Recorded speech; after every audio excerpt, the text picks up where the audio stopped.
ಬಸ್ಸಿನ timing ವಿಚಾರಕ್ಕಾಗಿ conductor ಹಾಗೂ bus ಚಾಲಕ ಕೈಯಲ್ಲಿ ರಾಡ್ ಮತ್ತು ಕಲ್ಲುಗಳಿಂದ ಹೊಡೆದಾಡಿಕೊಂಡಿರುವಂತಹ ದೃಶ್ಯ ಉಡುಪಿಯ ಮಣಿಪಾಲ್ ಬಸ್ ನಿಲ್ದಾಣದಲ್ಲಿ ಕಂಡುಬಂದಿದೆ. ಈಗ ಈ ವಿಡಿಯೋ ಸಾಮಾಜಿಕ ಜಾಲತಾಣದಲ್ಲಿ ವೈರಲ್ ಆದ ಬೆನ್ನಲ್ಲೇ ಮಣಿಪಾಲ್ ಪೊಲೀಸ್ ಠಾಣೆಯಲ್ಲಿ ಪ್ರಕರಣ ದಾಖಲಾಗಿದೆ. ಚಿತ್ರದುರ್ಗ ಮೂಲದ ಕಂಡಕ್ಟರ್ ವಿಜಯ್ ಕುಮಾರ್ ಹಾಗೂ ಉಚ್ಚಲ್ ನಿವಾಸಿ ಬಸ್ ಚಾಲಕ ಅಲ್ಫಾಜ್ ಇಬ್ಬರನ್ನು ಪೊಲೀಸರು ಬಂಧಿಸಿದ್ದಾರೆ. Bureau report, be alert news.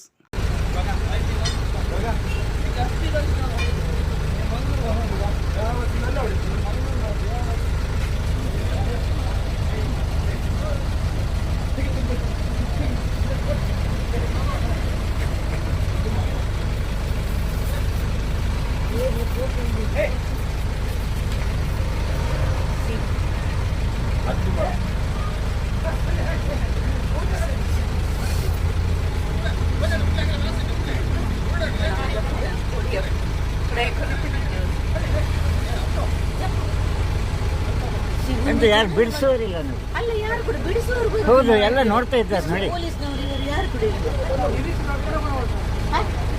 ಅಲ್ಲ, ಹಾಗೆಲ್ಲ ಇಷ್ಟು ಜನ ಒಟ್ಟಿಗೆ ಬಸ್ಸಿನ ಕಂಡಕ್ಟರ್ನವರು ಇರುವಾಗ ಎಂತದು